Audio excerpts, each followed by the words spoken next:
All right, so the topic is of photosynthesis and we are starting with the past paper for like topical past papers. और हम लोग जो है वो बात करेंगे सबसे पहले कुछ particular questions की जिसमें जैसे कि like let's suppose if you're talking about this question particularly, an absorption spectrum is a graph of absorption of different wavelength of light by a photosynthetic pigment. An action spectrum is a graph of the rate of photosynthesis at different wavelength of light. Action spectrum जो है वो rate of photosynthesis को define कर रहा होता है या determine करवाता है और एब्जॉर्प्शन स्पेक्ट्रम जो है वो ये बताता है कौन सा पिगमेंट कितनी लाइट एब्जॉर्ब करेगा किस पर्टिकुलर वेवलेंथ पर। ठीक है, तो ये बता रहे हैं कि there is a figure showing absorption spectra of chlorophyll A and chlorophyll B as well as an action spectrum. इसमें तीन चीजें आ रही हैं और होपफुली ये क्लियरली शायद ना दिख रही हो, तो इसको थोड़ा सा जूम इन करते हैं समझने के लिए। पहले इस ग्राफ को समझने के लिए, ग्राफ वही है जो कि हम लोग ऑलरेडी अपनी क्लासेस में पढ़ चुके हैं। ठीक है, अच्छा जी, ये अगर आपके सामने प्रिंटेड फॉर्म में होता तो ये समझना शायद ज्यादा आसान होता। सर आई थिंक हमने क्वेश्चन किया हुआ है पहले, अच्छा ये वाला ओके, किया हुआ है हमने। अच्छा ठीक है, कोई मसला नहीं है, अगर किया हुआ भी है तो हम इसको रिवाइज कर लेते हैं बिकॉज एक जैसे बहुत सारे क्वेश्चंस होते हैं। द थिंग इज दैट कि ओके अगर सर। अगर हमें लगेगा आगे चल के कि यार ये हुआ हुआ है तो फिर हम अगले क्वेश्चन पे मूव कर जाएंगे, मसला नहीं। ठीक है, अच्छा तो अगर किया हुआ भी है तो जरा थोड़ा सा अच्छी बात है और स्पीड में चलेंगे। तो एक्शन स्पेक्ट्रम कौन सा वाला है? जो ब्लैक लाइन है दिस इज एक्शन स्पेक्ट्रम। ठीक है, this one is action spectrum, ये जो आपके पास डार्कर लाइन जो चल रही है। ठीक है, और फिर ये दूसरी एक आपके पास जो है ना वो डॉटेड लाइन आ रही है, वो आपके पास जो है, एक मैं बेसिकली हाइलाइटर यूज कर लूं इफ इट इज अवेलेबल। अच्छा नो, इसमें हाइलाइटर हाइलाइटर हाइलाइटर हाइलाइटर यहाँ से आएगा। यस ओके, ठीक है, तो ये देखो अगर if you talking about chlorophyll B, ठीक है, सो क्लोरोफिल बी आपके पास ये वाली लाइन मौजूद है like this one, this particular line is for chlorophyll B. अच्छा, ये तो एक रैंडम सा यूं कह लो कि एलिमेंट होता है समझने के लिए। ठीक है, कि किस पर्टिकुलर वेवलेंथ पे कहाँ पे कितना वर्क हो रहा है। तो क्लोरोफिल बी जो है वो आपके पास सबसे ज्यादा परफॉर्मेंस शो कर रहा है एट 460 आई गेस। ठीक है, इस पर्टिकुलर पॉइंट के ऊपर सबसे ज्यादा जो है वो शो कर रहा है वर्क क्लोरोफिल बी। और इसी तरह से क्लोरोफिल ए के लिए हम लोग कलर चेंज कर लेते हैं। क्लोरोफिल ए ये रहा आपके पास and this is the graph for chlorophyll A. I am just highlighting it ताकि हमें मार्क करने में आसानी लगे। ठीक है, it's somewhat like this.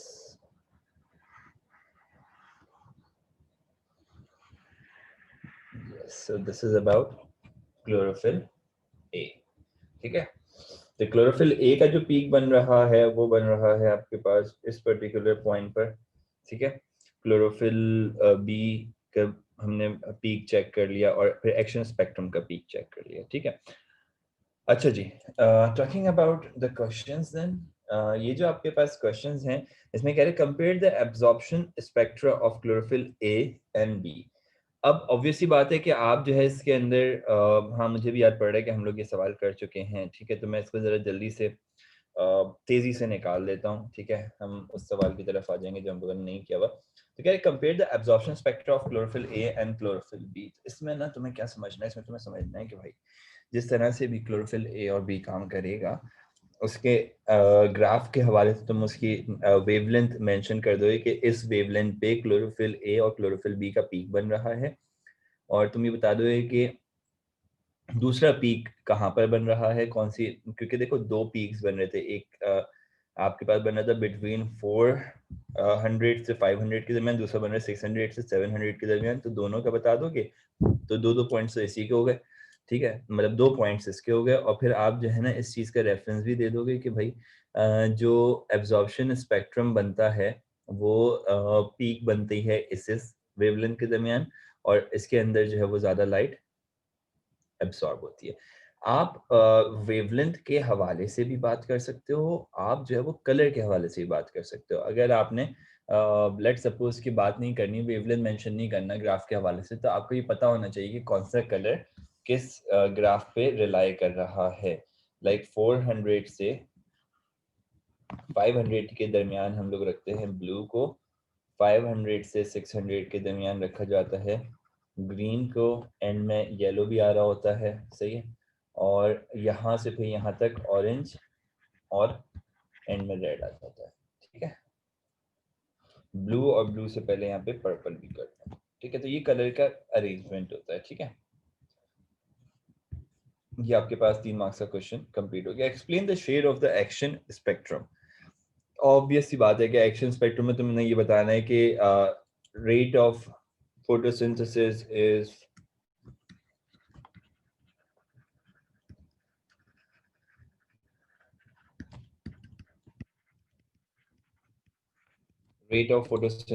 is high at blue and red light।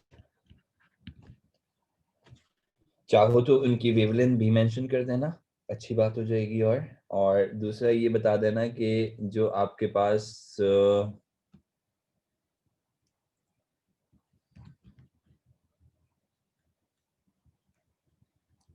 Green light होती है,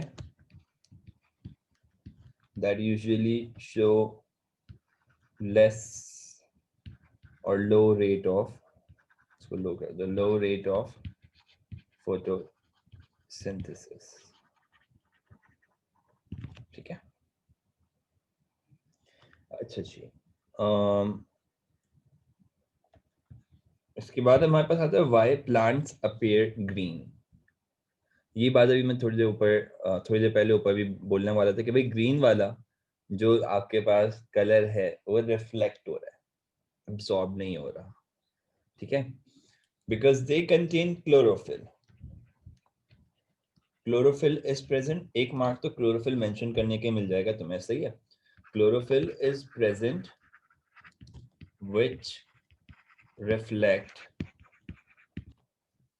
which reflect green color and absorb red and blue color light। ठीक है, क्योंकि वो रिफ्लेक्ट कर रहा है, रिफ्लेक्ट जो टर्म है ये भी बहुत इंपॉर्टेंट है। अच्छा जी, इसमें फिर वो बोल रहा है there is a like figure, stroma मौजूद है इसके अंदर, ग्रेना मौजूद है, थैलेकोइड मौजूद है, लैमेला भी नजर आ रहा है मुझे, सही है। ये मैं एक जनरल सी बात कर रहा हूँ। ये बोला 7.2 is an electron micrograph showing a section through part of a chloroplast, and on figure 7.2 draw label lines and use the letter W and Y to identify sir the। ये भी किया हुआ था।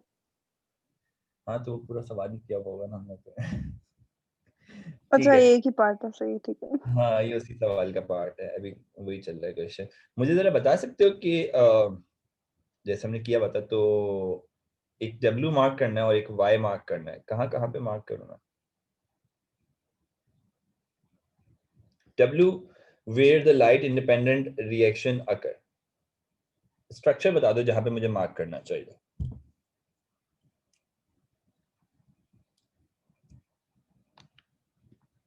Guys any idea?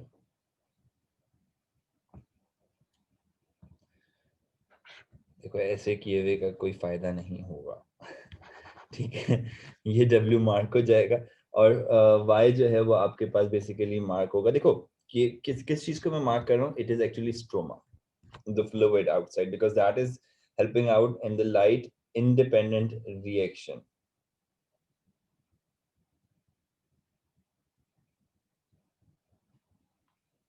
और Y के लिए बोले जहां पे क्लोरोफिल पाया जाता है, तो क्लोरोफिल कहाँ पे पाया जाता है? क्लोरोफिल पाया जाता है ग्रेना में, तो ये एक ग्रेना को मार्क कर देते हैं हम लोग। ठीक है जी, this is the structure of grana. अच्छा जी, आगे चलते हैं।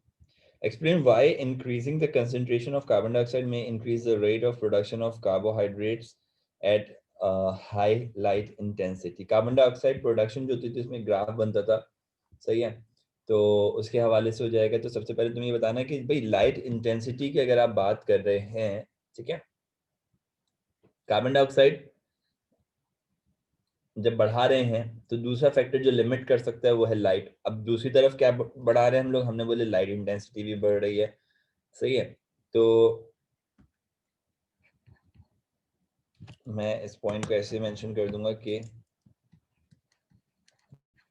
Increasing light intensity do not limits the reaction, ठीक है।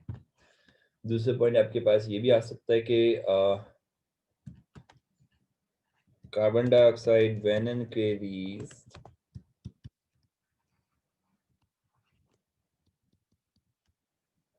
it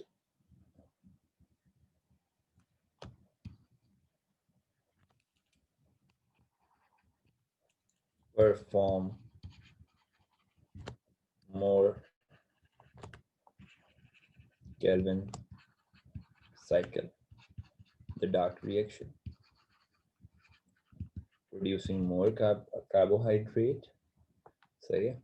आप यहाँ पे बता सकते हो कि कार्बन डाइऑक्साइड जो है वो RuBP के साथ मिलके एक 6 कार्बन कंपाउंड बनाएगी, जो कि 3+3 कार्बन कंपाउंड में स्प्लिट हो जाएंगे, जो कि आप बता सकते हो कि लाइट इंडिपेंडेंट रिएक्शन है, सही है। और फिर आप यहाँ पे ना मतलब डार्क रिएक्शन के बारे में आप कंप्लीटली मेंशन कर सकते हो, सही है, क्योंकि वो ही कार्बन डाइऑक्साइड के बढ़ने कैसे बढ़ रहा होता है, सही है।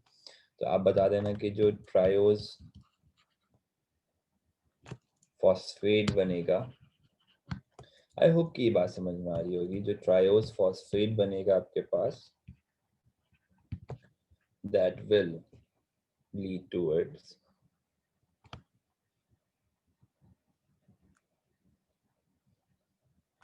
मोर ग्लूकोज फॉर्मेशन, सही है। या ग्लूकोज नहीं कहना तो हेक्सोस कह सकते हो, ठीक है। आई गेस 5 पॉइंट्स हो गए, काफी है, इनफ है।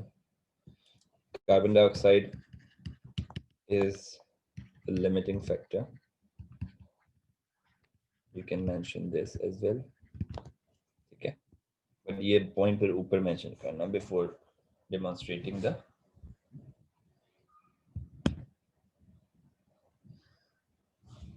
Dark reaction. ओके जी, चलो आगे चलते हैं। हमारे पास नेक्स्ट आ जाता है ये क्वेश्चन, एक diagram. Simran, do you remember that, did we like solve this question? नहीं सर, ये नहीं किया था। ओके चलो परफेक्ट है, नया क्वेश्चन आ गया। Figure 8.1 shows a scanning electron micrograph of a section through a leaf of the Christmas rose, Helleborus niger. Name M and N. थोड़ा सा करीब से देख लें जरा। Palisade mesophyll cells Good. And spongy mesophyll cells, या फिर नहीं नहीं नहीं, जाइलम। तो है M। चलो एम तो जी, palisade. okay. What about other? What about? Vascular bundle.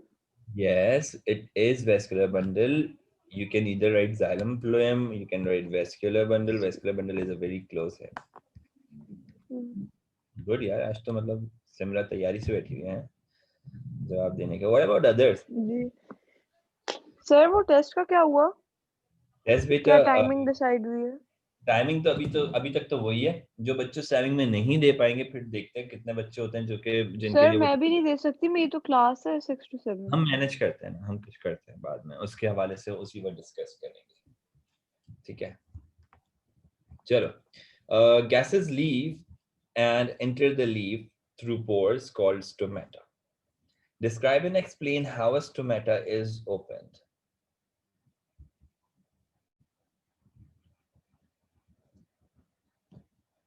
भाई लगता है बहुत मुश्किल सवाल पूछ लिया। ये बचपन से हम लोग कहानी पढ़ते आ रहे हैं कि स्टोमेटा ओपन कैसे होगा, स्टोमेटा क्लोज कैसे होगा, और स्टोमेटा का मतलब यानी कि गार्ड सेल के बारे में बताना होगा। आपने ये भी बताना होगा कि गार्ड सेल का स्ट्रक्चर कैसे, याद है कुछ गार्ड सेल का स्ट्रक्चर? मैं जरा बना दूं अगर आप लोग थोड़ा सा मुझे टाइम दें तो समझाने के लिए।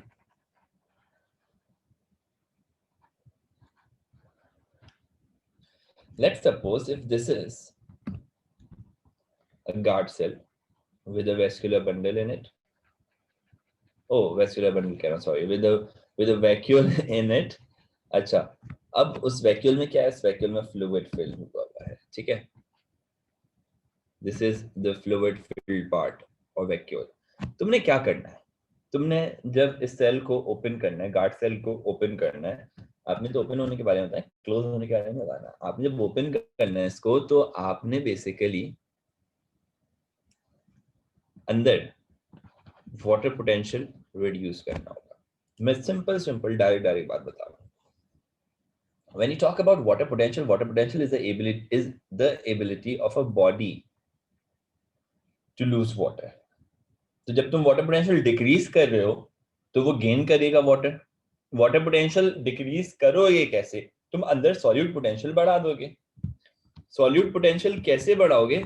सॉल्यूट को अंदर भेजाकर। सॉल्यूट को अंदर कैसे भेजाओगे? अब जरा वो पॉइंट्स देखना, क्योंकि आपने इस सेल को करना है, आपने इस सेल को क्या करना है? आपने सेल को करना है टर्जिड। जब ये टर्जिड होगा तो जो इसकी लेयर है वो कर्व हो जाएगी और ये एक पोर को ओपन कर देगा ऐसे, ठीक है। ये क्रिसेंट शेप हो जाएगा टर्जिड होने के ऐसे। अब मैं जरा इसको समराइज करता हूँ अपने पॉइंट्स को।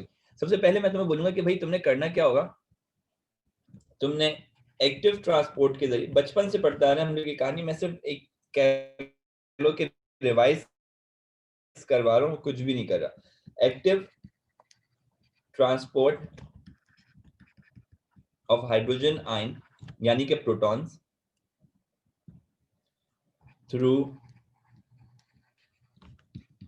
Proton pump. प्रोटॉन को क्या किया तुमने? प्रोटॉन को बाहर मूव किया है स्टेप नंबर 1 में।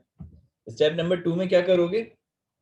जब प्रोटॉन बाहर मतलब प्रोटॉन बाहर जाएगा, सही है, तो आपके पास प्रोटॉन की कंसंट्रेशन अंदर कम हो जाएगी, चार्ज जो है वो नेगेटिव हो जाएगा। It decreases the proton concentration inside the cell. That allows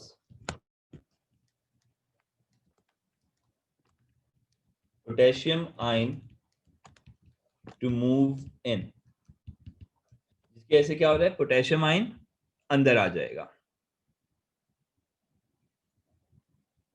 जब पोटेशियम अंदर आता है, देखो पोटेशियम जो है ना वो सॉल्यूट का पार्ट है। पोटेशियम की कंसंट्रेशन अंदर बढ़ गई, इसका मतलब क्या है? तुम डायरेक्टली इसको मेंशन कर सकते हो as water potential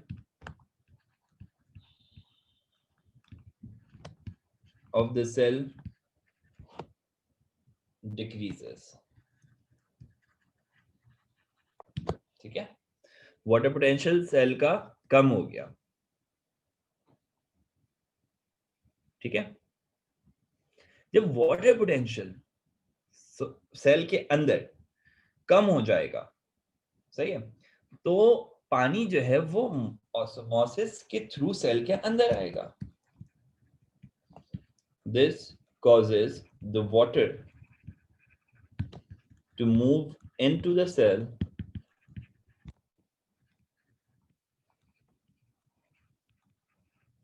by the help of osmosis. Osmosis क्या होता है? Osmosis is the movement of solvent or movement of water from a region where water potential is high to a region where water potential is low. तो high कहाँ पर था? ECF में था। What is ECF? ECF वो है जो कि सेल के बाहर मौजूद आपके पास फ्लूइड है, the fluid that is present outside the cell. From there the water move into the cell, and into the cell there is a vacuole. vacuole का जो है तुमने basically sorry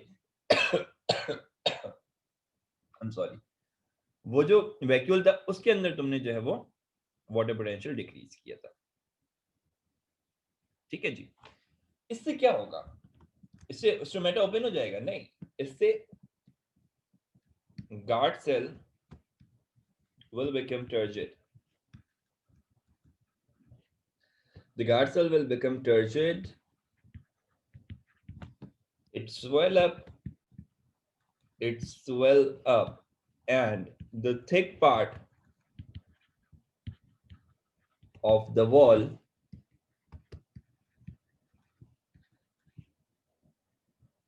be curved. वो थिक पार्ट जो है वो bend कर जाएगा, वो कर्व कर जाएगा, और उसकी वजह से आपका ये चैनल ओपन हो जाएगा। अब मुझे बताओ जरा कि क्या ये पूरा प्रोसेस आप लोगों ने ओ लेवल में नहीं पढ़ा था और ये याद है? अगर नहीं ओ तो लेवल में पढ़ा हुआ है ना, तो मगर अब याद नहीं है क्लियरली। वो तो हर बच्चे का मसला यही होता है ना भाई, अगर याद थोड़ा हो बहुत। अगर सब कुछ याद रह जाता तो फिर तो ट्यूशन व्यूशन पढ़ने की जरूरत ही नहीं पड़ती ना, टीचरों का बिजनेस ठप हो जाता है फिर तो चलो खैर आगे चलते हैं। नेक्स्ट हमारे पास आ रहा है, आलू भी बोल रहा हूँ मैं, अपने बिजनेस पे बुरा भला बोल रहा हूँ, खैर। सो नेक्स्ट जो भाई हमारे पास आ रहा है वो है एक light dependent stage of photosynthesis. Light dependent stage के अंदर ये जो स्कीम है इसको जी स्कीम कहते हैं। अगर याद हो तो फोटो सिस्टम 2 से स्टार्ट होती है, और ऑब्वियसली बात है कि फोटो सिस्टम 1 भी इन्वॉल्व होता है। इलेक्ट्रॉन्स जो है वो मूव कर रहे होते हैं from one part two another. मैंने जब पढ़ाया था ये, तो मैं थोड़ा सा इसके अंदर एडिशन कर देता हूँ अपना, जो मैं तुम लोगों को लिखवा रहा होता था कि भाई इसको प्राइमरी एक्सेप्टर कहते हैं, ये एक और प्राइमरी एक्सेप्टर है, सही है। मैं तुम लोग को बताता कि यहाँ पर आपके पास एटीपी बनता था, ठीक है, यहाँ पर आपके पास ये बना ही रहे, बल्कि ये रिड्यूस एनएडी बनता है, सही है। ये आपके पास NADP रिडक्टेज एंजाइम होता है यहाँ पे, ठीक है गाइस। तो ये लाइट एब्जॉर्ब करता है, ये लाइट एब्जॉर्ब करता है, ये फोटो सिस्टम 2 700 नैनोमीटर की लाइट एब्जॉर्ब करता है, और फोटो सिस्टम 1 जो है ये 680 नैनोमीटर की लाइट। उल्टा तो नहीं लिख रहा मैं कहीं? चेक कर लेना ये। नहीं सर, उल्टा है, उल्टा लिख रहे हैं आप। 700 हाँ, फोटो सिस्टम 1 का होता है। फोटो सिस्टम 1 की है, हाँ, 700 नैनोमीटर और 680 नैनोमीटर, ठीक है भाई। Name the process shown by the dotted arrows. Dotted arrows कौन सा? अच्छा, ओके, ये पूरा अगर साइकिल जाएगा ऐसे तो ये आपके पास होता था नॉन साइक्लिक, और अगर साइक्लिक होगा। हाँ अगर ये यहाँ बीच में घूमता रहेगा, वैसे ये एरो इन्होंने थोड़ा सा खराब बनाया, इनको ये एरो यहाँ पर बनाना चाहिए था, क्योंकि ये साइटोक्रोम के पास वापस आता था, मैंने जो बताया था ये इस तरह से होगा। तो हम इस प्रोसेस को साइक्लिक फॉस्फोराइलेशन कहते हैं, ठीक है जी।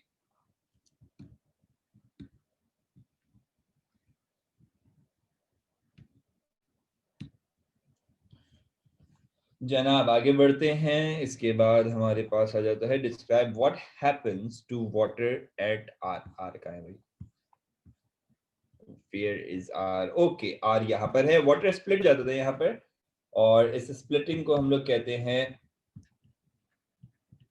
Photolysis of water. और अगर चाहो तो फोटोलाइसिस ऑफ वाटर को थोड़ा सा डिस्क्राइब भी कर सकते हो तुम कैसे डिस्क्राइब करोगे? तुम कहना कि भाई H2O टूटा H2 में, और O2 में, O2 को हाफ कर दो बैलेंस करने के लिए, और जो है तुमने कहा कि H2 फर्दर टूटा, स्प्लिट हुआ into 2 electrons and into 2 H positive protons, right?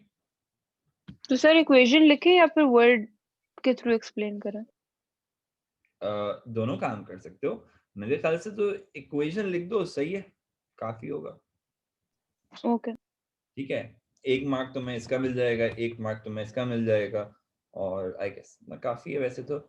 और अगर चाहो तो भाई डायरेक्ट एक ही इक्वेशन लिख सकते हो। एक इक्वेशन कैसे लिखोगे? H2 को डायरेक्ट स्प्लिट करो 2 इलेक्ट्रॉन में, 2 प्रोटॉन में, और ऑक्सीजन यहीं पे ऐड कर देना साथ में, सही है। और ये भी बता सकते हो कि इसमें ये एक एंजाइमेटिक रिएक्शन है, ये बता सकते हो कि ये फोटोसिस्टम 2 पे होता है। ये भी बता देना कि ये साइक्लिक में नहीं होता है, नॉन साइक्लिक में होता है। लेकिन इतने सारे पॉइंट्स की खैर जगह भी नहीं है, तो ये काफी है, इतने 2 पॉइंट्स इनफ है 2 मार्क्स के लिए। Can I state the product formed as electron flows along S? I guess हम लोगों ने खुद ही लिख दिया था वो पहले ही, है ना? NADP शायद, नहीं नहीं अच्छा नहीं, ATP। ये S यहाँ पर है and it is ATP. It is ATP.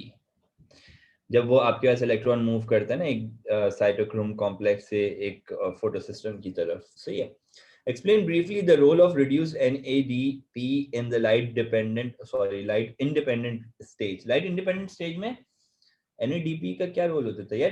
अब लाइट इंडिपेंडेंट स्टेज के अंदर अगर याद हो आप लोगों को, तो भाई वो बेसिकली रिडक्शन हो रही होती थी। उसमें मैंने आप लोगों को 3 फेजेस अगर करवाए थे, या पता नहीं करवाए होंगे, तो देख लो। RuBP के अंदर कार्बन डाइऑक्साइड ऐड करना होता था, इसको कहते थे कार्बो ऑक्सीडेशन। ये एक 6 कार्बन का अनस्टेबल कंपाउंड बनाता था, जो कि 3 कार्बन के 2 यूनिट के अंदर टूट जाता था, और फिर ये टूटने के बाद जो है ये अपनी फॉर्म चेंज करता था। यानी कि यहाँ पर मैं देखो, मैं इस चीज को भी करवा रहा हूँ कंप्लीट डिटेल के साथ। मैं इसलिए करवाता हूँ डिटेल के साथ कि भाई तुम्हें कॉन्सेप्ट समझ में आना चाहिए, सही है। ये जो रिडक्शन और ऑक्सीडेशन वाला कॉन्सेप्ट है ना, ये इस डिटेल के बगैर नहीं समझाया जा सकता। तो when you're talking about these 2 3 carbon units, you must mention that these 3 carbon elements were actually having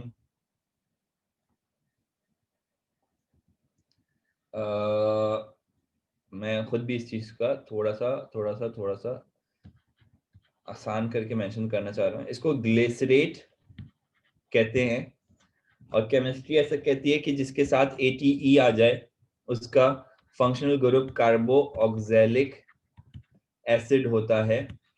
और जब वो कार्बोक्सिलिक एसिड जो है वो कन्वर्ट होता है फॉस्फोग्लिसर एल्डिहाइड में, तो जो एल्डिहाइड है वो शुगर का फंक्शनल ग्रुप होता है, और ये एल्डिहाइड जो है ये फर्दर कन्वर्ट होता है आपके पास 2 चीजों में। एक तो RuBP वापस बना के देगा, और दूसरा ये आपको हेक्सोस शुगर बना कर देगा, ठीक है।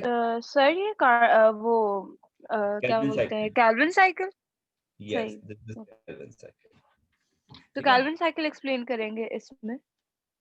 नहीं नहीं नहीं, अब हाँ, सॉर्ट ऑफ केल्विन साइकिल में ही NADP, मतलब लाइट इंडिपेंडेंट रिएक्शन ही तो केल्विन साइकिल है। वो उसमें पूछा NADP कहाँ यूज होता है, मैं वो बता दें कि NADP कहाँ पे यूज होता है, सही है। तो ग्लिसरेट फॉस्फेट जो होता है, या फॉस्फोग्लिसरेट जो होता है, ये वाला जो कंपाउंड होता है इसको GP कहते हैं हम लोग। इसको फॉस्फोग्लिसर एल्डिहाइड में कन्वर्ट करने के लिए यूज होता है, सही है। ये बकायदा मेंशन करना होता है। अब देखो हमारे पास बुक में इसके नाम नहीं है। ग्लिसरेट का तो नाम है, ग्लिसरेट फॉस्फेट, GP का तो नाम है, उसके बाद उसको कहते हैं ट्रायोस फॉस्फेट में कन्वर्ट होता है। तुम ट्रायोस फॉस्फेट ही लिख देना, ठीक है। लेकिन तुम्हें ये बात तो पता रहेगी ना कि जब तुमने इसको एक रिड्यूस्ड NAD दिया था, when you gave it a reduced NADP, तो इसने उसको ऑक्सीडाइज करके तुम्हें वापस दे दिया। तो जब तुम यहाँ पे ऑक्सीडेशन कर रहे हो, तो ऑब्वियसली बात है कि ये जो लाइन ऑफ रिएक्शन है यहाँ पर अपने आप रिडक्शन हो रही होगी, because the reaction is always a redox reaction, ठीक है। तो एक तरफ तुम क्या करवा रहे हो, तुम रिड्यूस एलिमेंट को ऑक्सीडाइज कर रहे हो, और वो क्या कर रहा है, वो एक ऑक्सीडाइज एलिमेंट को रिड्यूस कर रहा है, यानी कि वो ग्लिसरेट फॉस्फेट को ट्रायोस फॉस्फेट, जो कि एल्डिहाइड ग्रुप रखता है अपने पास, उसमें कन्वर्ट कर रहा है। तो ग्लिसरेट फॉस्फेट जब ट्रायोस फॉस्फेट में कन्वर्ट होता है, तो ये कन्वर्जन आपके पास, ये एलिमेंट की कन्वर्जन आपके पास रिडक्शन कहलाती है। तो आप रिडक्शन करवाने के लिए NADP जो कि रिड्यूस फॉर्म में है, इससे क्या करवा रहे हैं, it carry hydrogen and it convert carboxylic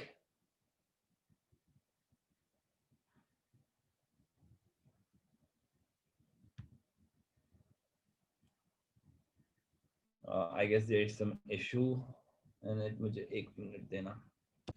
okay so हम लोग कहाँ पे थे, हम लोग बात कर रहे थे कि भाई ये आपके पास जो NADP रिड्यूस फॉर्म में होता है, ये कैरी करता है hydrogen, and it converts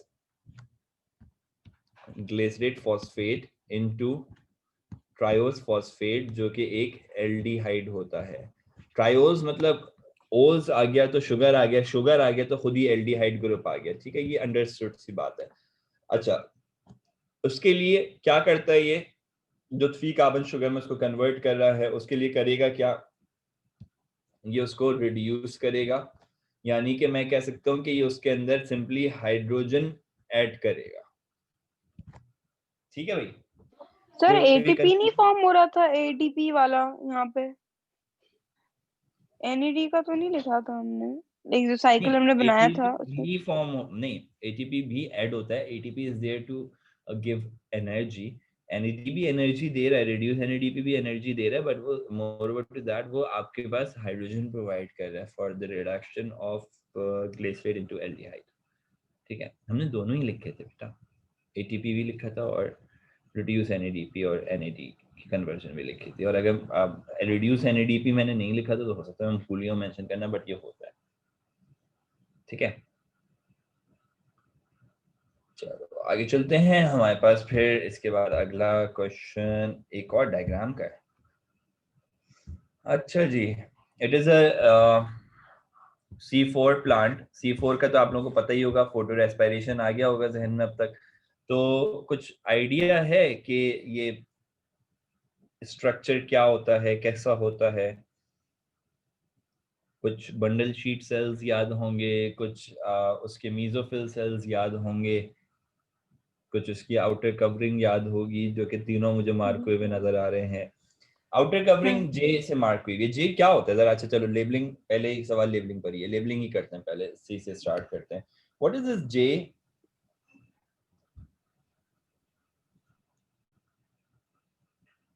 anyone please, कोशिश करो।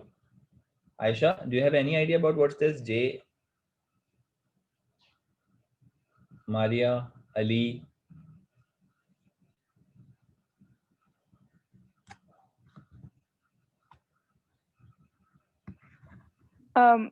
एपिडर्मल तो नहीं होगा, मेसोफिल सेल्स ही होंगे ऊपर वाला हाँ जे। हाँ हाँ हाँ, एपिडर्मिस होगा ना, क्यों नहीं होगा? एपिडर मेसोफिल सेल से भी एपिडर्मल कर तो सकते ऊपर वाला नहीं है, जे के हैं, जे ऊपर। ऊपर वाला ही तो मार्क होगा, ये देखो ना, ये एक सेल, ये दूसरा सेल, ये तीसरा तो सेल। ये तो मेसोफिल सेल्स होंगे ना। ना ना ना, मेसोफिल इसके नीचे होता है, ये स्पेस में अच्छा आ सही है। जाए। सो अपर एपिडर्मल, अपर एपिडर्मल, पर एपिडर्मिस, अपर एपिडर्मिस। या सिंपली एपिडर्मिस भी लिख सकते हो, सही है। अपर लोअर में कंफ्यूज करने की जरूरत नहीं है। अच्छा, के फिर मेसोफिल सेल्स हो जाएगा, एंड एल वैस्कुलर बंडल या फिर के क्या बंडल है, शीट के सेल। बताओ के। के तो मेसोफिल सेल्स। अरे भाई क्या बात है, मीजोफिल सेल्स। आज तो वही सिमरा जो है ना फुल तैयारी करके आई है, बोला ऐसी की तैसी सबकी मैंने सारे जवाब दे देना आज तो। चलो जी बताओ, what is L? Vascular bundle. Vascular bundle तो नहीं होगा। Bundle sheet cells. Bundle sheet, bundle sheet yes, cells. Good. क्या खाया था आज नाश्ते में सिमरा तुमने? मैं सोच कुछ रहा था ये पहले मतलब मुझे लगा था जे भी हो जाएगा, के भी बता दोगे, एल तक जो है वो नहीं पहुंच पाओगे। हालांकि देखो उन्होंने यहाँ पे हिंट दी है C4, सही है। अगर मैं भी तुम्हारी जगह होता ना, शायद मैं भी इसको वेस्कुलर बंडल ही बोलता, जब तक मैंने ये C4 प्लांट ना पढ़ा होता, ठीक है। तो बंडल शीट सेल कहलाएगा। ये बंडल शीट सेल का काम होता है कि भाई कार्बन डाइऑक्साइड ले ली जाए और ऑक्सीजन को नहीं आने दिया जाए, बिकॉज ऑक्सीजन रिबोस्को के साथ मिलके जाया कर देता है RuBP को, राइबोलोज 1,5 बिसफॉस्फेट को। सो कह रहे हैं outline how this leaf anatomy adapts the plant for high rates of carbon fixation at high temperature. भाई सबसे पहली बात तो आप यहीं से शुरू करोगे कि बात कर रहे हैं किसकी, कार्बन फिक्सेशन की, यानी कि कार्बन डाइऑक्साइड की एडिशन की। तो जब कार्बन डाइऑक्साइड की एडिशन की बात की जा रही है तो आप स्टार्ट कर लेंगे अपना कंपोनेंट भाई कि भाई let's say when you talking about the structure, let's say that when you talking about the anatomy of the cell, और आप ये कह रहे हो कि high rate of carbon fixation को कैसे अडेप्ट करना है। मैं थोड़ा सा एक हिंट दे दूं साथ में, मतलब एक पुरानी बात का रिलेशन हम लोग जो है वो रखते हुए चलते हैं। Let's say that we were having two type of cells, एक मेसोफिल सेल होता था, एक बंडल शीट सेल होता था, ठीक है जी।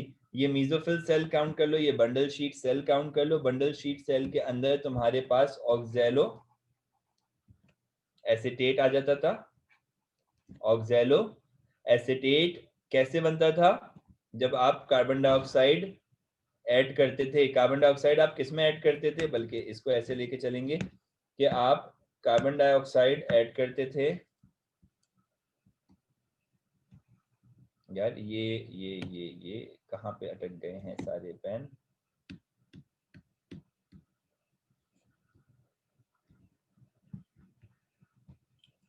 गाइस एक मिनट रुकना, फिर से कहाँ गई स्क्रीन? ओके ये रही।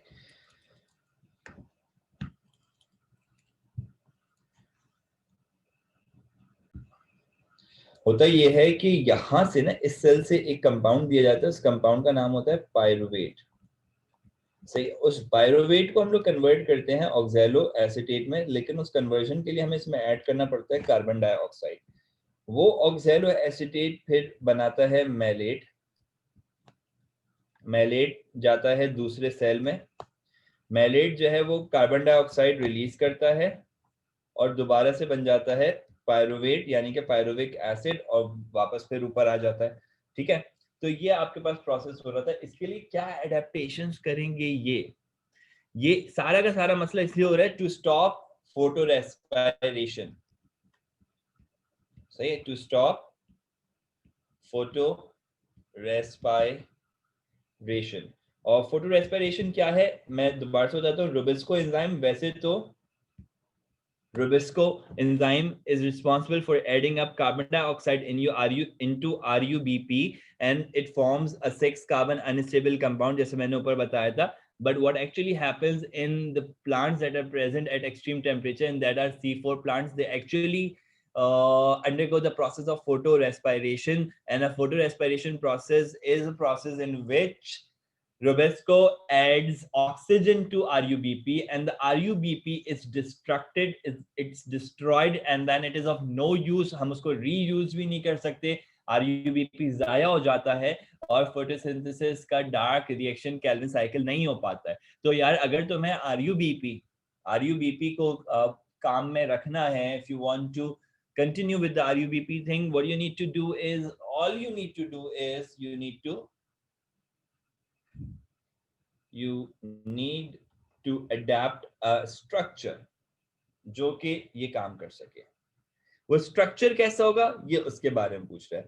Can I outline how this leaf anatomy adapts the plant for high rates of carbon fixation at high temperatures? वो कार्बन डाइऑक्साइड को अंदर नहीं आने देगा ना शायद?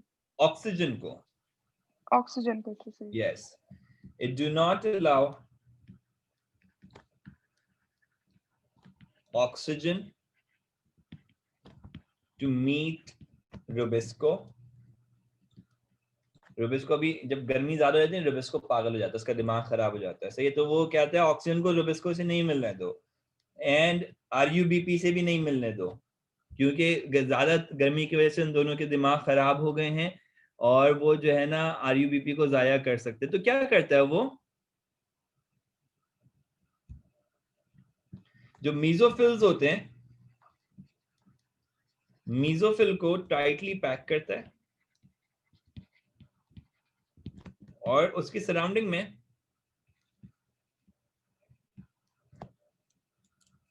वेस्कुलर लिख दिया फिर मैंने, इसकी सराउंडिंग में bundle sheet, yes, bundle sheet sales बनाता है। वो बंडल शीट सेल क्या करते हैं? बंडल शीट सेल वो होते हैं जो कि फेस कर रहे हैं ऑक्सीजन को भी और कार्बन डाइऑक्साइड को भी। सही है, वो क्या करते हैं, वो high carbon dioxide concentration maintain करते हैं बंडल शीट सेल के अंदर और वो कार्बन डाइऑक्साइड को ऐड करते हैं along with oxaloacetate, along with phosphoenol pyruvate, जो कि पायरुवेट की एक टाइप है ना, फॉस्फेट अटैच हुआ उसके साथ। सही, तो फॉस्फोइनोल पायरुवेट के साथ जो है वो अटैच करते हैं कार्बन डाइऑक्साइड को and that actually forms oxalo acetate This oxaloacetate converts into another 4 oxaloacetate ना 4 कार्बन होता है और फॉस्फोइनोल पायरुवेट जो पायरुवेट है वो 3 कार्बन होता है, ये बात भी याद रखना। सही है, तो ऑक्सैलोएसीटेट को एक और 4 कार्बन के आइसोमर में कन्वर्ट किया जाता है। जब हम लोगों ने रेस्पिरेशन पढ़ा था, you guys must be remembering कि हम लोगों ने उसके अंदर ये सारे नाम पढ़े थे। सही है, किसके अंदर पढ़े थे हम लोगों ने नाम पढ़े थे? अल्लाह आपका भला करे, कौन सा साइकिल था यार, वो क्रैब साइकिल में पढ़े थे। ठीक है, तो ऑक्सैलोएसीटेट कन्वर्ट होता है मैलेट के अंदर, और फिर जो मैलेट है, मैलेट चला जाता है मीजोफिल सेल में। मीजोफिल सेल जो है वो क्या करता है? मीजोफिल सेल जो है भाई मैलेट को ना तोड़ेगा, और मैलेट को तोड़ के वो निकालेगा इसमें से एक कार्बन डाइऑक्साइड और एक ऑक्सैलो ना ना ना ना ना ना ना एक पायरुविक एसिड, पायरुवेट निकालेगा। उस पायरुवेट को क्या करेगा? वो फॉस्फोइनोल पायरुवेट में कन्वर्ट करेगा, वो उसको वापस भेजेगा बंडल शीट सेल में। छोटा छोटा लिख रहा हूं भाई, समझ जाना। बंडल शीट सेल में जाके वो उसमें कार्बन डाइऑक्साइड ऐड करेगा और उसको ऑक्सैलोएसीटेट बना के फिर दोबारा भेज देगा नीचे। That's right. अब मुझे बताओ, समझ में आया? Yes sir. सर ये अमेंडमेंट के बाद हुआ है ना ये सब? हाँ, मतलब ये पहले तो एनाटॉमी की जो सब एडेप्टेशन है ना, उसकी वजह से क्या हुआ ये भी मैंने मेंशन कर दिया साथ में। सही है। ओके। ठीक है, अच्छा जी। इसके बाद आपके पास आ जाता है एक और, ओके, एक और C4 plant. Sorghum is a C4 plant, and sorghum bicolor is major food crop in dry tropical region. The leaves of S bicolor, sorghum bicolor, are covered with a layer of wax made up of a mixture of ester and free fatty acid with sorry. With a melting point of 77 to 85 degrees centigrade, wax is from the leaf of non-tropical plants tends to have melting point lower than this. For example, wax from the bayberry myrica species has a melting point of 45 degrees centigrade. So just how the wax on sorghum leaf helps the plant to survive in dry tropical region. Let's talk about this. कि भाई wax अगर लगा हुआ है तो क्या कर रहा है? 3 मेजर काम है मेरे जहन में वैक्स के हवाले से इस वक्त। वैक्स जो होता है ना, एक तो आप लोगों ने देखा होगा वैक्स शाइनी सरफेस रखता है। आई गेस शाइनी की स्पेलिंग कुछ ऐसे ही होगी, जरा करेक्ट कर लेना। शाइनी सरफेस की वजह से it reflects radiation.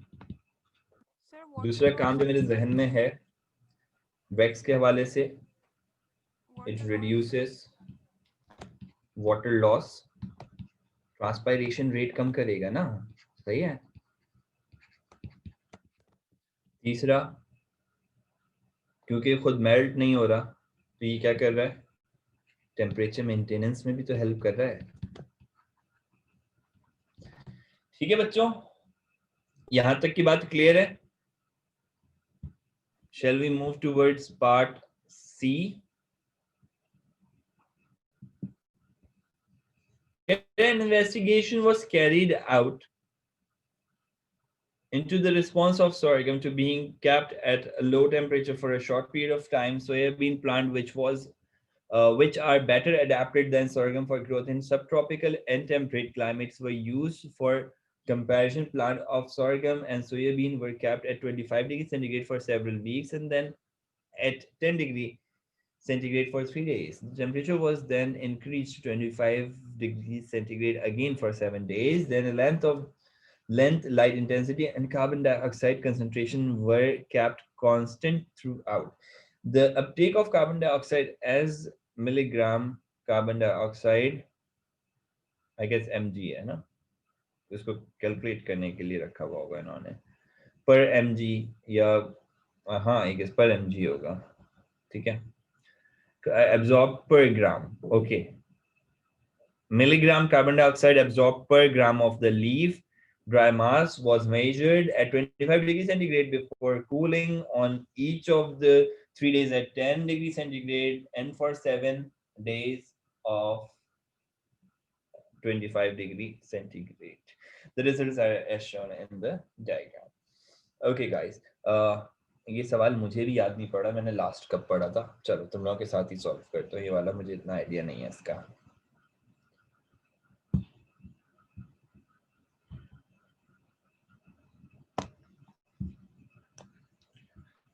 25 degree centigrade पे सोरगम ने 48.2 और सोयाबीन ने 23.2 रखा.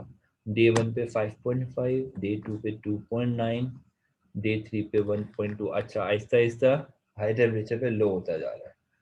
ये भी लो है, वो भी लो है, दोनों ही लो है. 6.4 तक पहुंच गया वापस से. वो रिकवर नहीं कर पाया, इतना ज्यादा रिकवर नहीं कर पाया ना, मतलब. ठीक है, एडेप्टेशन एक में ज्यादा हुई, एक में कम हुई है, यही शो किया हुआ है. Compare the changes in carbon dioxide uptake in sorghum and soybean during the 3 days at 10 degree centigrade. सही है.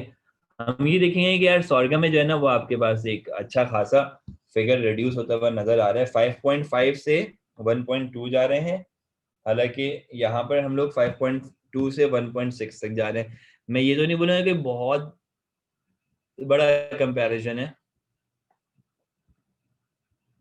लेकिन ये कि अगर आप कैलकुलेट करो तो 5.5 में से जरा 1.2 माइनस करना, कितना बचेगा गाइस? कैलकुलेशन मेरी बहुत वीक है, जरा कैलकुलेट करके बताओ. 4.3 होगा. कितना? 4.3 आई थिंक. सिमरत भाई तो बहुत आवाज कम आ रही है, तुम कहाँ दूर चले गए कहीं लग रहा है. 4.3 बोल रही है सर. अच्छा, ओके. Okay good. 5 दूसरे वाली का जरा कैलकुलेट करो. दूसरे वाली का कितना था? 5.2 और 1.6. हाँ बेटा, हमारी अब क्या बोल रही है? आप क्या बोल रही हैं वैसे? क्या डिफरेंस जनरेट हुआ होगा? बता दो यार, कितना होगा? कितना है? 5.1.6 1.5. मुझे बिल्कुल भी नहीं आ रहा समझ में मैथ्स. 3.6. ओके, 3.6. कूल. तो यही फिगर कंपैरिजन कर देना. अब आप बता दीजिएगा कि सोरगम में जो है वो ज्यादा रिडक्शन हो गया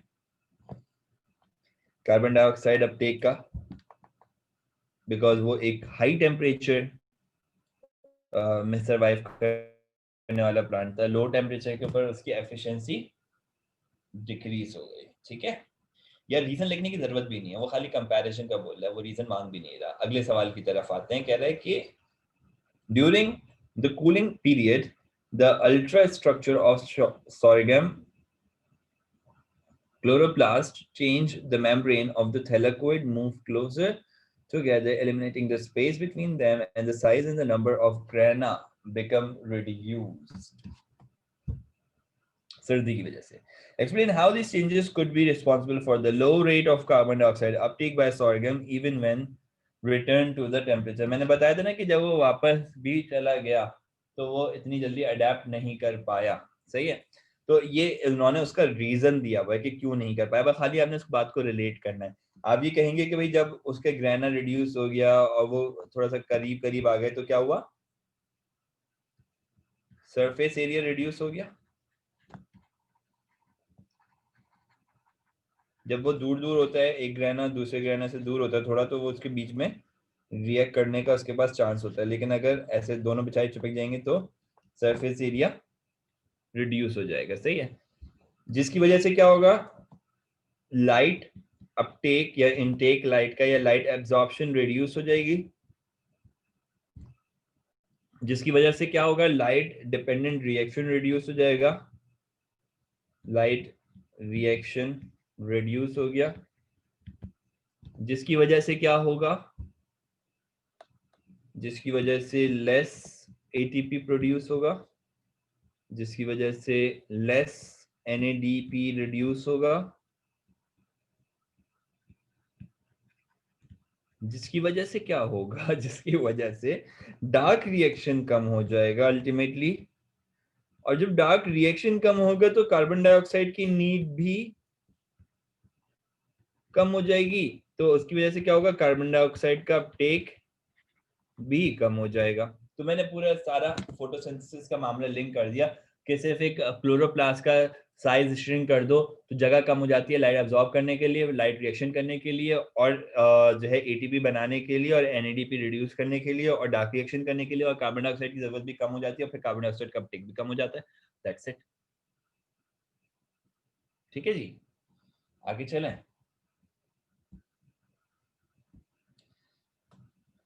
अच्छा जी, एक और ग्राफ का सवाल है। Over here they are talking about the rate of photosynthesis and they're comparing the rate along with the temperature per degree centigrade. And what they're saying, that figure 8.1 shows the effect of temperature on the rate of photosynthesis of a plant at a constant light intensity. Constant light intensity है, okay, and a carbon dioxide concentration of 0.03%, वो भी constant है, okay. Suggest and explain why the rate of Suggest and explain why the rate of photosynthesis of a plant decreases to 0 just above 40 degree centigrade. मेरा ख्याल है कि वैसे तो ये 1 मार्क का होना, अच्छा 5 मार्क्स है, सही है, सब कुछ बता देंगे हम भी, कोई मसला ही नहीं है, हमें तो सब पता ही है कि भाई आपके पास जो है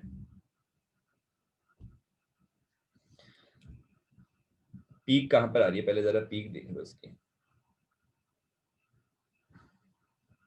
27, 28, भाई यहाँ पे पीक आ रही है, कितना है, 27, 27। 6. 1 2 3 4 5 6 और 7, तो यहीं पे बना लेते हैं ना बीच में, 26 पे आ रही है इसकी पीक, सही है। तो आप कहेंगे 26 degree centigrade is optimum temperature for photosynthesis, सही है। एंजाइम की बात कर लो, इसके अंदर कौन सा एंजाइम इन्वॉल्व होता है, इसमें भाई इन्वॉल्व होता है आपके पास एंजाइम रूबिस्को। वैसे तो भाई if I just generally told you कि भाई कितने एंजाइम इन्वॉल्व हैं, कुछ 11 के करीब एंजाइम इन्वॉल्व होते हैं एक केल्विन साइकिल में, ठीक है। खैर, हमें रूबिस्को का नाम बताया जाता है तो हम भी बस वही बताएंगे, जितना हमें बताया जाएगा उतना ही हम इन्हें बताएंगे, ठीक है। तो rubisco gets denatured above 40 degree centigrade. बात तो यहाँ पे खत्म हो जानी चाहिए थी, 2 मार्क्स तो हो गए पूरे, लेकिन ये क्या मार्क्स पूरे करने ही है तो फिर जरा सब कुछ ही बातें जरा मेंशन कर दो। तो क्या हुआ, जब रूबिस्को डीनेचर हो गया, रूबिस्को कर क्या रहा था, रूबिस्को कार्बन फिक्सेशन कर रहा था, सही है। तो carbon fixation, carbon dioxide fixation reduce हो गया।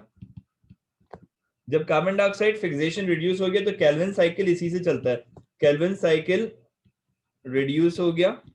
जब केल्विन साइकिल रिड्यूस हो गया तो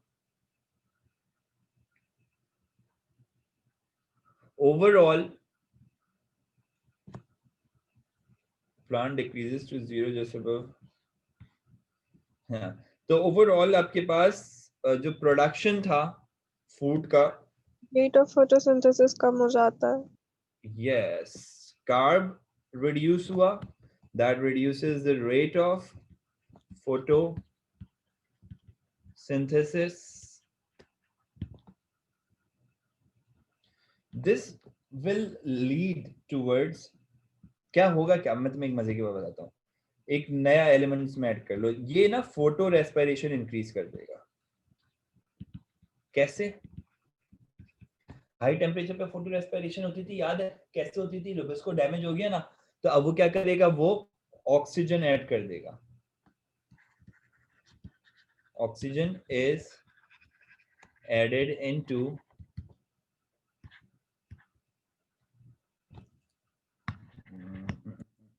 into RUBP और वो उसको डिस्ट्रॉय कर देगा एंड सो ऑन। मेरे ख्याल से 5 से तो ज्यादा मार्क्स मिल ही जाएंगे। आगे चलते हैं। Can I draw on figure 8.1 the likely curve if the same experiment were carried out on a C4 plant such as sorghum? Okay, अभी हम लोगों ने बात करी ऐसी चीज की, सही है। तो अगर C4 प्लांट होगा तो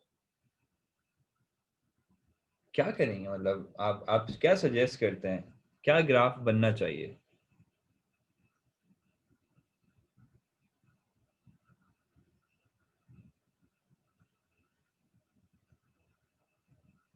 दो ऑप्शंस बनते हैं। मैं ये जाहिर सी बात है कि आप लोगों के सामने अगर ग्राफ होता मैं आप लोगों को डायरेक्टली करी तो भी बना के दिखाओ। इस वक्त ये ग्राफ मेरे सामने है, आप लोग सिर्फ इसको देख सकते हैं, मैं इसके ऊपर ड्रॉ कर सकता हूँ। हाँ, आप एनोटेट कर सकते हो अगर चाहो तो, एनोटेशन ऑन है, सही है। एनोटेशन के लिए करना क्या होता है, वो ऊपर से एक ऑप्शन आता है एनोटेशन का, वो करो। माउस अगर लैपटॉप यूज करे तो माउस के कर्सर से कर लो, और मोबाइल से कर लो तो फिर तो आसानी हो जाएगी। यस, अच्छा, तो मोहम्मद ने टेम्परेचर रेट ऑफ फोटोसिंथेसिस लो कर दिया लेकिन टेम्परेचर आगे बढ़ा दिया, समवेयर अराउंड 35। अच्छा, हटा दिया, ओके। अच्छा जी, और कोई बच्चा ऐड करेगा प्लीज? एनोटेशन से ऐड कर सकते हो तुम लोग। ओके, सही है, समझ गया मैं। मोहम्मद मोहम्मद कह रहा हूँ, सॉरी, मैं अली, ये बेचारा यहाँ तक का तुम कर्व ले जाना चाह रहे हो, राइट? और तुम ये कहना चाह रहे हो अल्टीमेटली कि उसका ऑप्टिमम लेवल आगे बढ़ जाएगा।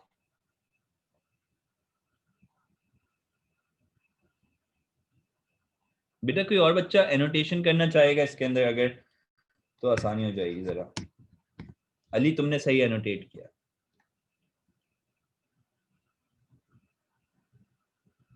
आयशा, मारिया? जी सर, मैं फोन यूज कर रही हूँ। हाँ, तो फोन से भी हो जाएगा। एनोटेशन ऑन करो, ऐसा बना दो लाइनें।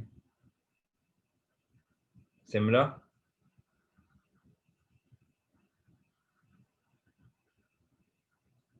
सर मैं सोच रही हूँ। मैं बनाता हूँ यार खुद ही, तुम लोग छोड़ो।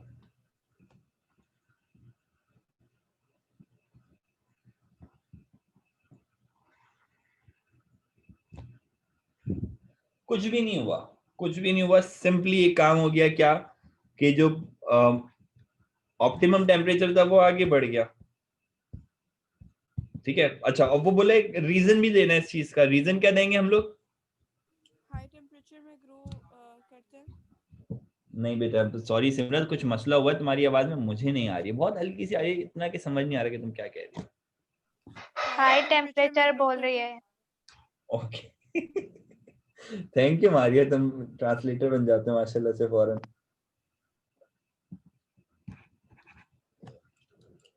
C4 प्लांट जो होते हैं कैन सर्वाइव हाई टेम्परेचर। मैं हाई टेम्परेचर वाली बात से आगे कंटिन्यू करता हूँ, बिकॉज ये enzyme have their enzyme have an optimum temperature range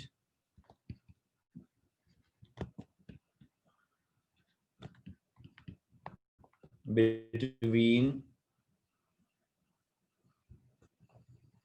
या स्पेसिफाई करना अच्छा तो नहीं रहेगा, हम सिंपली कह देंगे कि उसका optimum temperature range is higher than the enzymes of C3 plant.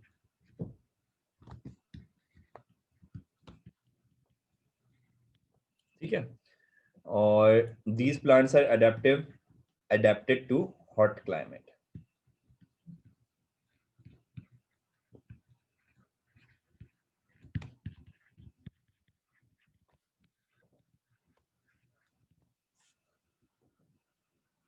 ठीक है भाई,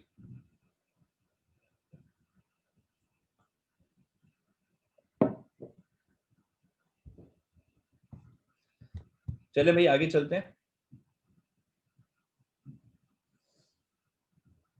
Experiments were carried out to determine the effect of light intensity on the rate of photosynthesis of a species of the unicellular protist, cholera a cell suspension of cholera was used. The suspension of cholera was illuminated at light intensity of 5 lux for 20 seconds. एक तो ये ऐसी ऐसी मैं कहूँगा कि दिमाग के अंदर से जो है ना चीजें ढूंढ ढूंढ के लाते हैं अपने, कि जिसका कोई बस जिसका अल्लाह ही हाफिज है। कह रहे कार्बन डाइऑक्साइड अपटेक जो है कॉलरा का वो मेजर किया आपने एंड ऑफ 20 सेकंड पे, और फिर experiment was repeated at 10, 13 and 15 lux. ठीक है जी, उसको रिड्यूस किया आपने, नहीं इंक्रीज किया, सॉरी 5 से 10, 10 से 13, 13 से 15 किया, सही है जी। फिर क्या हुआ, the suspension was maintained at a temperature of 20 degree, temperature constant है। ठीक है जी, ये क्या है, रेट है। रेट का मतलब क्या होता है, ये आपके पास total uptake of carbon dioxide after 20 second, ये लाइट इंटेंसिटी है। ओके, अब ये यकीनन बोल रहा होगा कि भाई इसको फिल अप करो, कंप्लीट द टेबल 8.1 कह भी रहा है, और 1 मार्क के लिए इसका दिमाग खराब हो गया, इतनी सारा मेहनत करवाएगा 1 मार्क के लिए हमसे। ओके ठीक है, नो इशू। अगर 5 पे 36 आ रहा है तो 1.8 रेट बन रहा है, या ये सिंपल कैलकुलेशन है।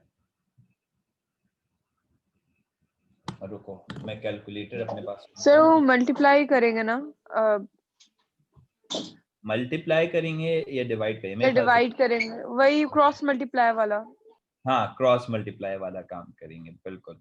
तो लेट्स सपोज अगर हमारे पास कार्बन डाइऑक्साइड अपटेक है ना ये 36, इसको हम डिवाइड करते हैं विद 5, तो 7.2 दे रहा है। नहीं भाई, ये कितना आ रहा है आपके पास, अच्छा जी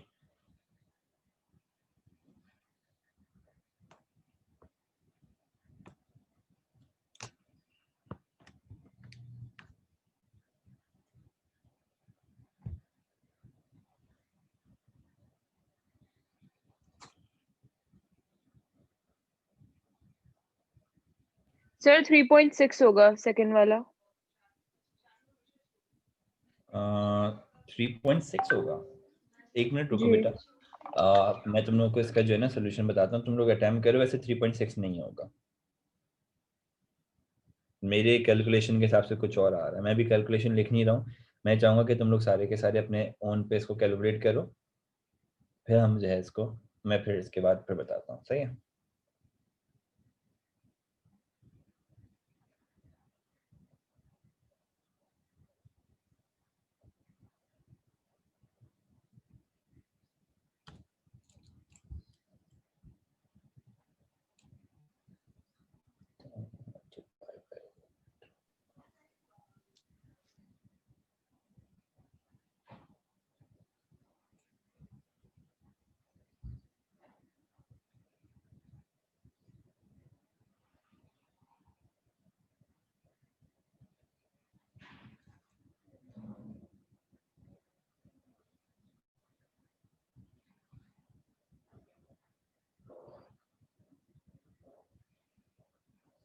बाकी बच्चे भी अटेम्प्ट कर रहे हैं ना, बाकी और कौन कौन है हमारे साथ अभी?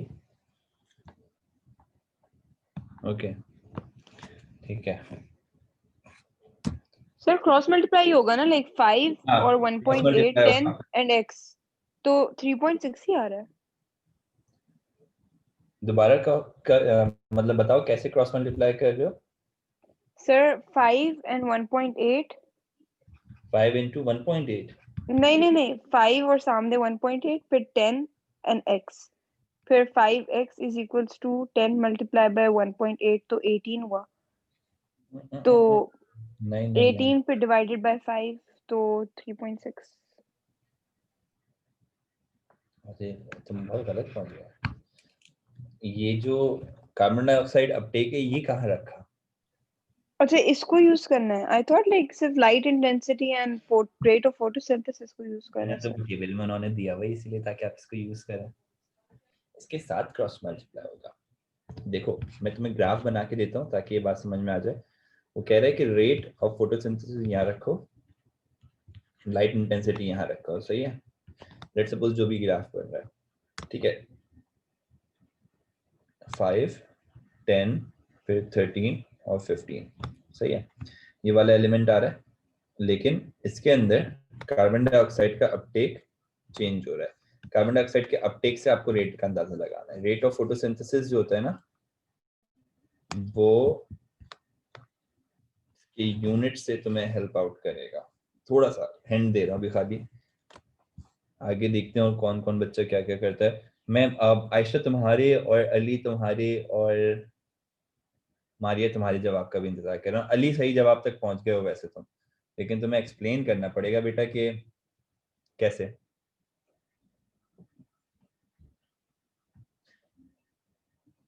अली जो तुम मैसेज भेज रहे हो ना, वो डायरेक्ट मैसेज पर आ रहा है, मतलब वो बाकी बच्चे नहीं देख पा रहे होंगे। अली सेइंग 4.2 होगा, ये 4.2 है। सवाल ये उठता है अली कैसे?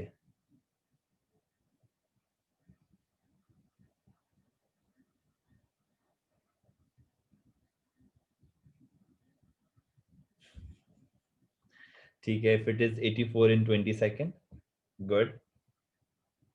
1 सेकेंड के लिए हो जाएगा 84 डिवाइड बाय 20,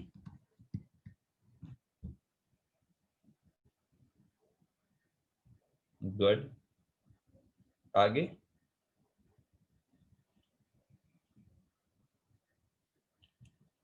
that makes 4.2। हाँ वो तो आ रहा है, आगे जरा करो 104।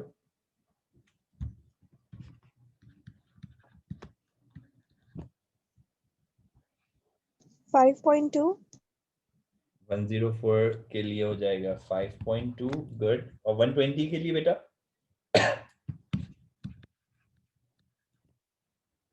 6 6, गुड। 36 वाला कंफर्म कर लें, चेक कर लें जरा।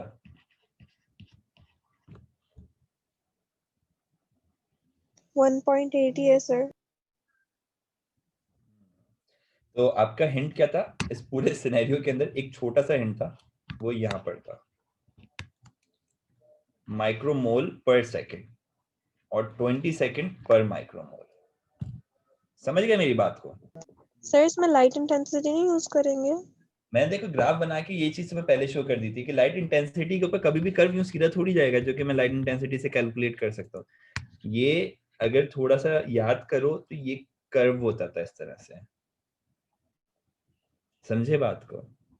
सर ये तो आपने चालाकी की ना। मैंने थोड़ी करी है, एग्जामिनर ने करी है। चलो सवाल हुआ अच्छा, लेकिन मुझे अफसोस इस बात का है कि कम से कम इसके ऊपर इनको 3 मार्क्स तो देने चाहिए थे, लेकिन वो सिर्फ एक ट्रिक, आपको सिर्फ एक फॉर्मूला आपको ब्रेक करना है, तो उन्होंने उसका 1 ही मार्क दिया हुआ है। चलो खैर है, कोई बात नहीं, एक मार्क कीमती होता है। कह रहे यूजर डेटा इन, ये तो आप कर ही लोगे ना यार, ग्राफ प्लॉट करना होगा। क्या क्या रखोगे, एक्स एक्सिस पे क्या रखोगे, वाई एक्सिस पे क्या रखोगे, मैं पहले ही बता चुका हूँ। With reference to photosynthesis state what is meant by a limiting factor। यार मतलब जो प्रोसेस को रिस्ट्रिक्ट कर दे, जो अफेक्ट करे प्रोसेस को, वो लिमिटिंग फैक्टर्स होते हैं। ठीक है जी, the factor which limits the process, which restricts the process, or the factor which when added can increase the production is called limiting factor। State the limiting factor in these 4 experiment. इन सारे experiment के अंदर एक ही चीज थी जिसका हमने कोई इस्तेमाल नहीं किया, और वही हमारा लिमिटिंग फैक्टर है, वो है लाइट इंटेंसिटी। जो चीज अभी हम यहाँ पे चेंज नहीं कर रहे। ठीक है गाइज, ये वाली क्लास यहीं तक रखेंगे। होपफुली कि तुम लोगों को समझ में आया होगा जो सब कुछ हम लोगों ने पढ़ा, डिस्कस किया, और इंशाल्लाह ये कि अगली क्लास के अंदर हम इसके आगे फर्दर यहीं से कंटिन्यू करेंगे। मिड ऑफ द वीक भी मैं क्लास रखूंगा, जो टेस्ट रखा है उसके हवाले से I just update you guys. ठीक है।